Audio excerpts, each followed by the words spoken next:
Halo semuanya, selamat pagi, selamat siang, dan juga selamat malam dimanapun kalian berada. Oke, balik lagi di video kita berdua kelompok 9 sama aku Jaga Dua Rumis dan juga Ita Septiana Fauzia. Kali ini kita diberikan kesempatan untuk membuat video presentasi tentang material berpori. Penasaran seperti apa? Yuk, tonton video ini sampai habis ya.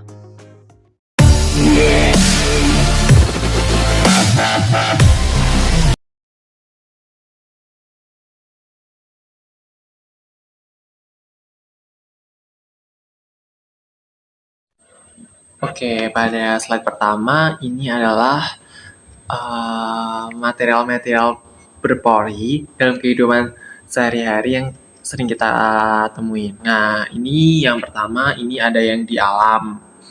Nah, yang di alam ini ada paru-paru, terus itu ada tulang, batu koral, atau mungkin kita bisa menyebutnya tuh terumbu karang, terus tanah, ada sayap kupu-kupu juga, terus kulit telur. Nah, ini kulit telur ini contohnya itu adalah pembuatan telur asin. Nah, di situ kan kayak garamnya tuh bisa dimasukkan ke dalam telur dengan cara direndam.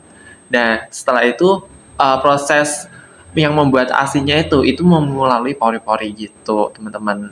Terus yang kedua ini ada material berpori buatan. Nah, ini contohnya yang sering kita temui dalam kehidupan sehari-hari seperti spons yang untuk mencuci piring, terus juga ada pakaian, terus kertas. Nah, kalian kan tahu kan kalau kertas tuh kalau dicelupkan di air tuh kayak airnya tuh kayak merambat gitu. Terus ada kapur juga. Kalau misalkan kalian celupkan kapur, nanti kalau pas di air itu kan akan muncul gelembung-gelembungnya gitu kan. Terus ada batu bata juga, ada beton, ada aspal, terus ada roti juga. Oke.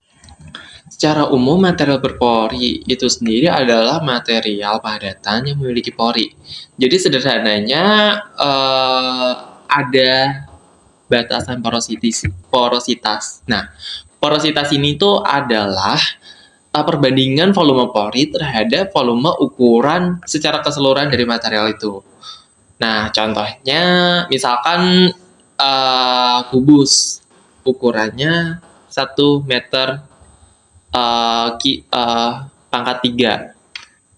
Maka berarti maksimum ukurannya porinya itu adalah 0,95 meter pangkat 3. Jadi porositas itu maksimum 0,95. Artinya adalah fraksi atau perbandingan volume pori terhadap volume material secara keseluruhan. Kalau kurang dari 0,2 itu korositasnya itu tidak dikategorikan sebagai material berpori karena pada di bawah 0,2 itu tidak disebut sebagai material berpori karena hanya terjadi lekukan saja di permukaan. Nah, istilah kayak volume pori, distri, terus juga ada diameter pori, terus lebar pori. Oke, jadi aku langsung sebutin aja ya contohnya. Misalkan sumur dengan diameter hanya 1 meter. Tapi kedalamannya itu 7 meter. Nah, itu disebut sebagai pori, teman-teman. Tapi kalau misalkan kolam renang atau kolam ikan yang mungkin luasnya 100 meter persegi, tapi kedalamannya cuma 1 meter. Nah, itu tidak dapat disebut dengan pori, itu hanya lekukan, bukan di permukaan. Jadi, yang disebut pori itu adalah kedalamannya lebih besar atau lebih dalam atau lebih panjang ukurannya dibandingkan dengan diameternya. Gitu, teman-teman. Oke, masuk ke slide selanjutnya.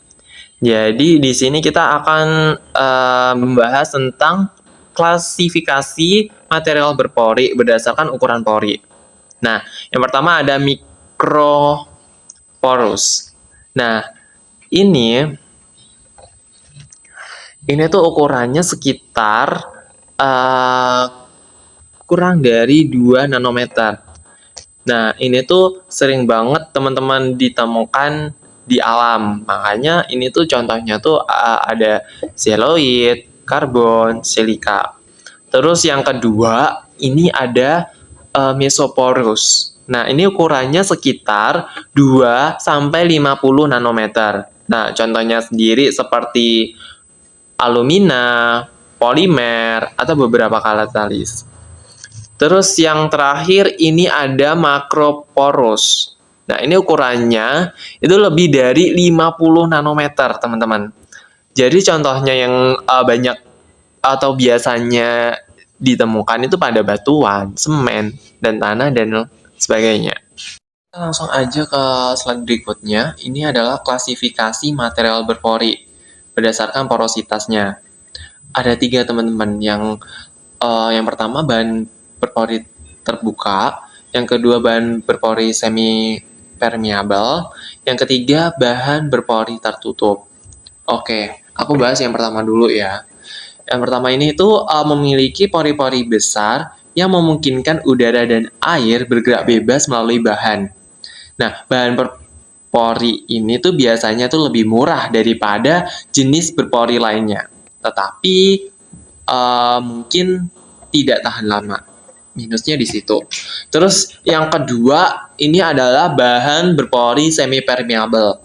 Nah, ini tuh bahannya tuh memungkinkan udara dan air bergerak bebas melalui bahan, tetapi dengan beberapa hambatan. Nah, bahan berpori ini tuh biasanya merupakan jenis bahan berpori yang paling mahal, tetapi juga yang paling tahan lama. Terus yang terakhir ini ada bahan berpori tertutup. Nah, ini tuh memiliki pori-pori yang kecil yang memungkinkan pergerakan udara dan air itu tuh terbatas, teman-teman. Makanya bahan tertutup ini tuh biasanya lebih tahan lama daripada bahan berpori terbuka. Tetapi mungkin memerlukan perawatan yang lebih lebih saat membersihkan. Oke, sifat material berpori. Yang pertama ini adalah sifat alamiah. Nah, mungkin gini. Kalau misalkan material berpori itu terbuat dari senyawa-senyawa yang hidrofobik, berarti dia cocok untuk menyerap senyawa organik. Kalau dia terbentuk dari senyawa-senyawa hidrofilik, berarti cocok untuk menyerap air. Nah, bentuk material berporinya itu sendiri ini ada komposit, terus juga ada polimer, terus ada yang non-polimer juga. Nah, sehingga sifat alaminya itu juga berbeda-beda, teman-teman.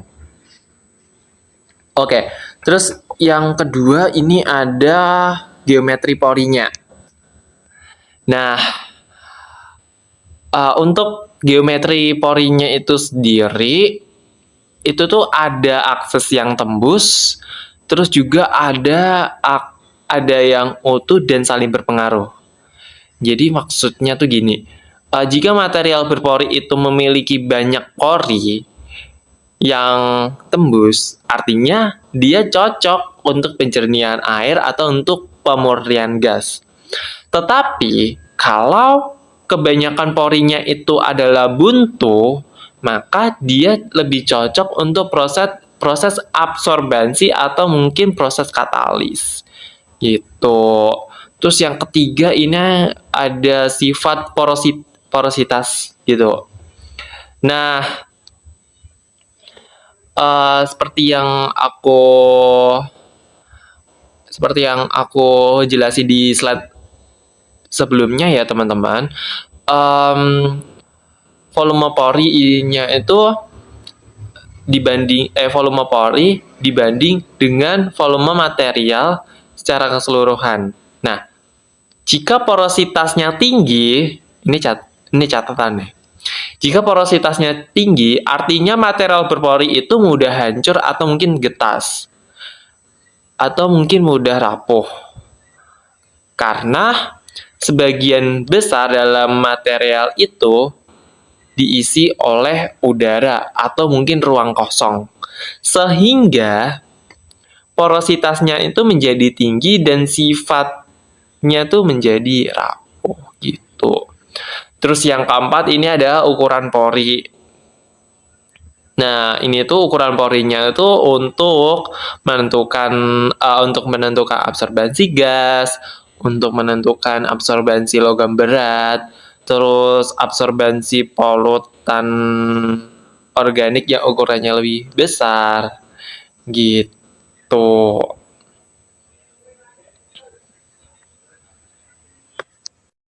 Oke, jadi pada slide ini kita akan bahas tentang metode sintesis.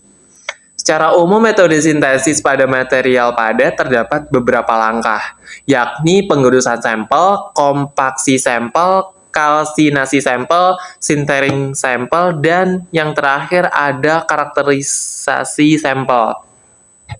Oke, yang pertama ini adalah pembuatan membran penyaring molekul, khususnya untuk penggunaan dalam meningkatkan kadar biotanol. Telah dilakukan serangkaian percobaan pembentukan material silika berpori dengan metode Sol-Gel berbasis mineral silika. Terus yang kedua ini adalah pembuatan membran penyaring molekul silika. Nah, ini tuh melalui proses pasir silika dicampur dengan NaOH flakes sehingga merata. Jadi sintesisnya itu berlangsung dalam crucible dalam movable furnace untuk membentuk senyawa sodium fosfat. Oke, yang ketiga ini adalah sintesis hidroksiapilit berpori dengan porogen kitosan. Nah, ini tuh menggunakan metode Sol-Gel. Nah, ini tuh di sini HAP-nya itu tuh disintesis dari kalsium yang direaksikan dengan asam fosfat.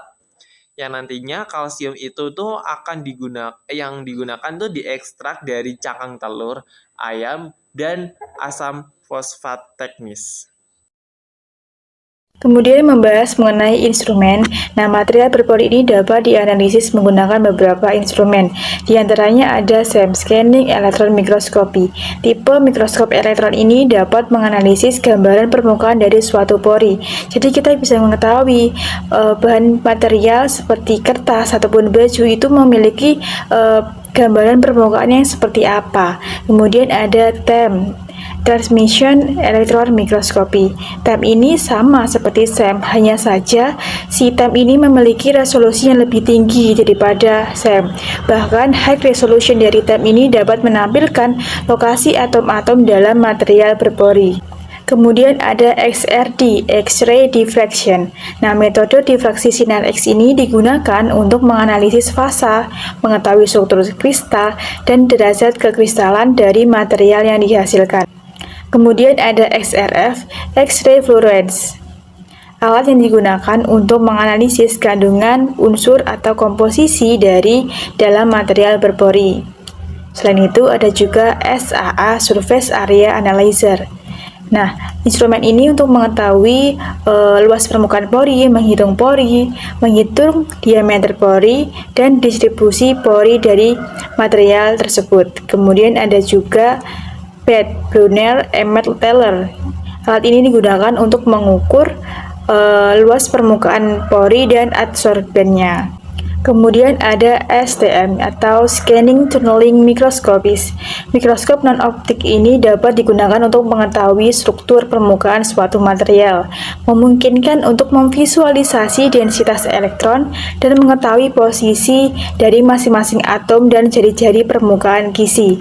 Bahkan dapat menghasilkan bentuk 3 dimensi untuk mengkarakterisasi kekasaran permukaan dan mengetahui ukuran dan komposisi molekul yang menyusun suatu permukaan atom. Dan yang terakhir ada AFM, Atomic Force Microscopies. Nah, ini untuk pencitraan, mengukur, dan memanipulasi materi pada skala nano. Kemudian ini adalah hasil dari SEM.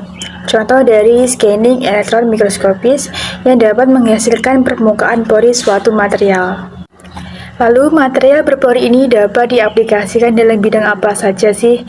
Nah, sebenarnya kita sehari-hari itu menjumpai material berpori, hanya saja kita tidak menyadarinya. Seperti ada di permukaan baju kita, terus ada kertas, terus meja, ada lagi beton, dan masih banyak lagi. Namun, pada umumnya si material berpori ini diaplikasikan dalam bidang industri kimia. Dia bisa dijadikan sebagai katalis, fotokatalis, maupun penukar ion. Selanjutnya, dalam bidang pertanian, kita ambil saja contoh zeolit. Zeolit ini dapat digunakan dalam bidang pertanian sebagai pengatur kelembapan tanah. Nah, cara aplikasi dari zeolit di bidang pertanian ini untuk memperbaiki sifat-sifat tanah dan sebagai bahan peningkatan efisiensi pupuk. Kemudian dalam bidang farmasi, ini dapat digunakan untuk pengontrol transfer obat.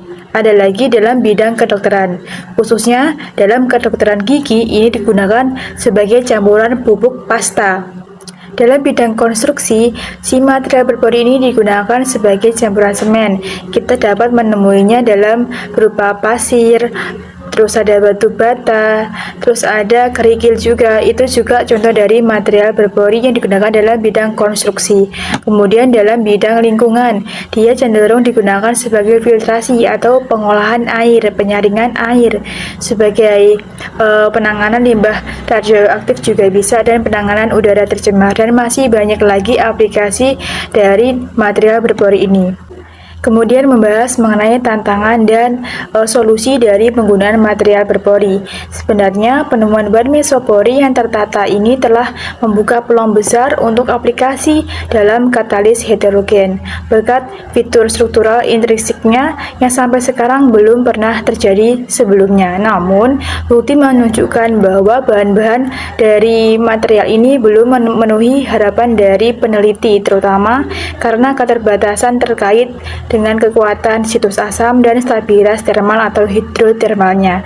Karena material berpori ini cukup kompleks, dia berasal dari bahan-bahan yang bermacam-macam, seperti dia bisa ada di seperti yang saya sampaikan tadi, ada di permukaan baju kita, kertas, ada di bidang konstruksi juga ada betonnya. Dia memiliki karakter pori yang berbeda-beda.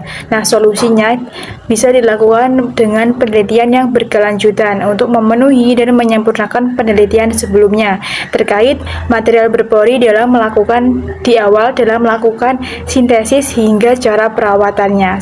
Nah, itulah poin-poin penting dari material berpori yang bisa kami sampaikan dari kelompok 9. Nah, dari video kali ini semoga bisa bermanfaat untuk kita semua, dan apabila dari kami jika ada salah kata, kami mohon maaf sebesar-besarnya. Sekian dari saya dan Jagat dari kelompok 9. Wassalamualaikum warahmatullahi wabarakatuh.